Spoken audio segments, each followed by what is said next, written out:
We are back. This is WICR. This is Payero's Power Play. Again, I'm Anthony, here sitting with Matt. Matt, say hello. Hello, everybody. So we're back. We've been talking sports this whole time. We're going to transition now from the MLB to the NBA. What do we got here? How's the conference looking so far? What's the Eastern Conference looking like? What's the West? Well, my Knicks are only 2 teams away from being the 8th seed of the playoffs. Oh, my. I love to say that early in the year. Oh, my. But it's been pretty much what we've expected. Cavs are atop the East. Yeah. Warriors still haven't lost atop the West. As far as rookies go, Porzingis has looked real good. We've got Kristaps killing it. We've got Towns killing Karl it. Anthony Towns is 2 killing guys it. on my fantasy basketball teams. Just wanted to give them a quick shout out for that. Jaleel Okafor, first double-double last night, first of many. And he's been playing well. He's been playing well. He just has to learn how to rebound a little bit better at the pro level, but he has lots of time. He's going to thrive at that Philly market. Yeah, oh, absolutely. And then they're probably going to trade him off. I don't think he's going to stay there long term just because that team's just a weird team. It's just they draft only big men. They need to relocate that team. They need to if we purge a team in the NBA, it had to be the 76ers. We'd have to move them to a different city. I don't think anyone would have any problem with that. Front office, yeah. They're one of the originals, though, so they probably won't move out of Philly. Right. But it's sad that Philly doesn't have a good team because it's a big city. They've got good. Oh, they had good baseball. Yeah, they had good baseball. Their football team's been their best team. Yeah, the Eagles hockey team, but nobody pays attention to hockey, really. So. Yeah, right, exactly. So they need a good basketball team, and I think Jaleel Okafor is a good step in that direction, but we'll see what he can get for them, whether if it's through his own merits or if it's through a trade. Right. So we'll see how that works out for them.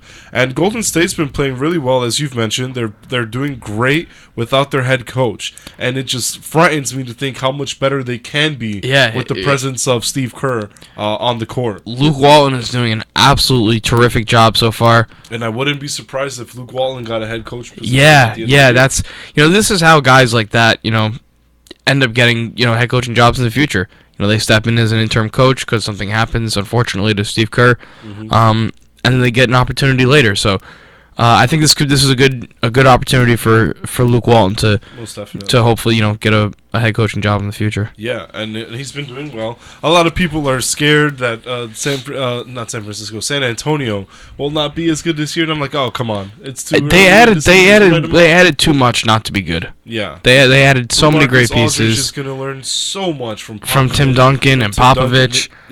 And David West. Yeah. David West is a good signing. It's big for these guys to mesh early on. You can give guys like Duncan, Ginobili, the Parkers breaks throughout the year, which we all know Popovich likes to do to prepare for the playoffs. Yeah. And now with Aldridge, and Kawhi is taking that step to he's a superstar now. I think that they could be, right back where they are every year. Definitely. Competing for finals. Definitely. That's a good team.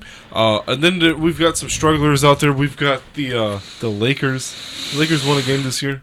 Lakers are 1-5. 1-5. The Lakers are 1-5. And a lot of people speculate that this is Kobe Bryant's last season. The reception he got at the Garden on Sunday was incredible. Yep. If anybody was watching that game. The fans love him here in New York. It's great to see how much respect that player gets across the board, but I do think that this is his last season. I think he's going to hang it up after. I think he has more play left, but I think there's a couple factors in here. I think that, one, he won't play for anyone but LA. Yeah. And that's the big one. It's kind of a Jeter situation. Even though Jeter was a little farther along in his career, I think that Kobe needs to... He could have taken a pay cut.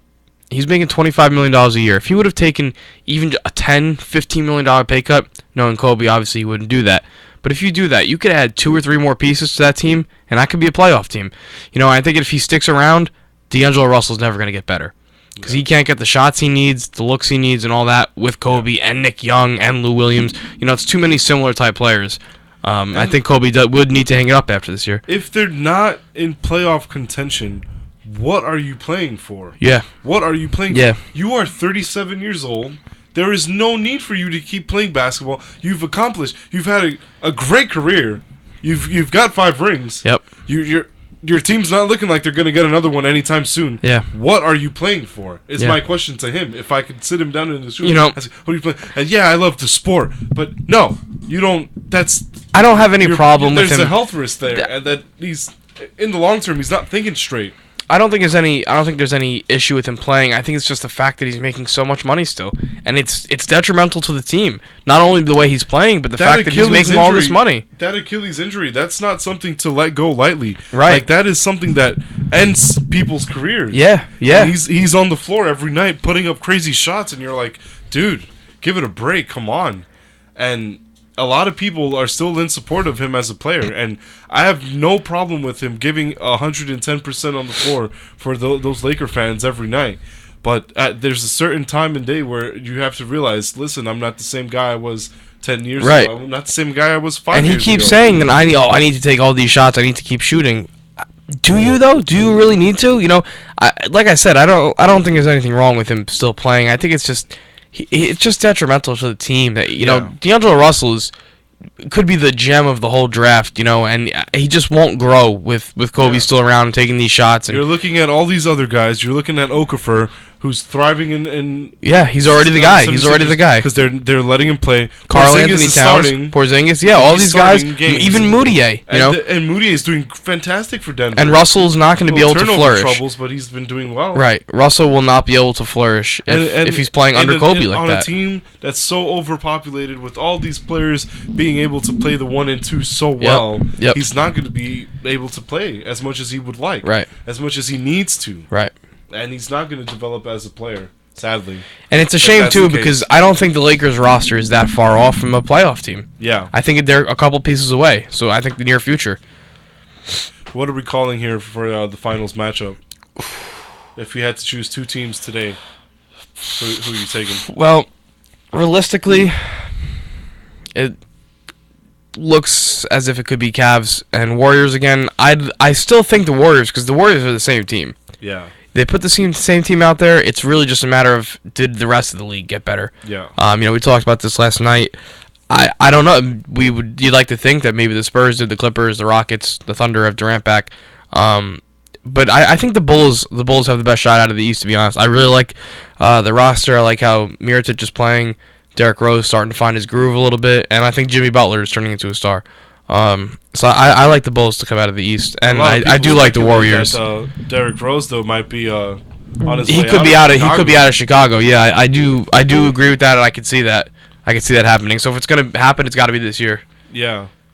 And it'd be great to see if Derrick Rose was to stay healthy. Oh, absolutely. Because I would love to see a Cleveland-Chicago matchup in the Eastern Conference Finals. Oh, yeah. It'd be so great to see which one of these 2 teams is going to come out the top. And I'm not writing off any other team in the East. Right. It's just I think the Cavs and the Bulls are that much better than everybody else. Like, Toronto's really good, but is Toronto... It's Toronto, and then Atlanta is off to a good start, too, but I just don't see where they fit in. I don't really know if there's a definitive 3 seed. Is Toronto going to be the Atlanta of last year? Yeah. I don't know if there's a definitive 3 seed in the East. I think it eventually would be Cavs, Bulls, 1, 2, and then after that, you could throw Miami in the mix. Detroit looks really good. Andre Drummond is having an absolutely insane year. Those Pistons, man. I like the Pistons a lot, and they're still without Brandon Jennings. So once they get Brandon Jennings back, that's a whole new dimension. They can come out and surprise everyone, and maybe be as high as maybe like a 4 seed. Yeah, I agree. I'd really like to see. Interesting to see that because Andre Drummond is putting up crazy. He's got 135 points and 136 rebounds. I mean, that's Wilt Chamberlain status, right? Unreal. That's unreal. No one's been putting up those numbers in years. No one's done that since 70, which was Wilt. That's unreal. That's unreal. It'd be crazy to see what that talent's doing there, and maybe we could say one day that our Iona alum yes, because they like him. They look at him all the time. But shout out to AJ. It'd be interesting to see where that team ends up because I like Detroit. Those fans kind of love basketball too. They're a big team in the '90s. Won a couple chips back to back in the early '90s. So it'd be interesting to see if Detroit can find their way back to the Eastern Conference Finals and if they can match up against LeBron, who's going to win. Because that'd be interesting to see. I love if Detroit was lock great him again. Up defensively. Yeah. They got Stan Van Gundy. Stan Van Gundy's a great coach, I think. He's got great defense. So I agree. And Kentavious Caldwell-Pope is growing. I like the Pistons a lot. I really like everything they're doing over there. Most definitely. That's a great team. It'd be interesting to see how the rest of their season turns out for them. So that's all we have for the NBA talks. Is there anything else we need to cover there? I think we got a lot out of that. All right, so we're gonna call it a show here. It's already 2:50. We're gonna get off the air. Calling it a wrap. So thank you guys for tuning in. We'll be back next Tuesday, hopefully. And this was a great show. Thank you guys for listening. We'll be back. This was Payero's Power Play. Again, I'm Anthony Payero. You can follow me on Twitter at PlatanoGuy. And I tweet about sports all the time. So if anybody has any questions, I have answers. So get to me. And Matt? Follow me on Twitter. It's Matty_Ice42. I'm the same way. Questions, I have answers. Usually. Thanks for having me, Anthony, and go Gales. As I go to ESPN.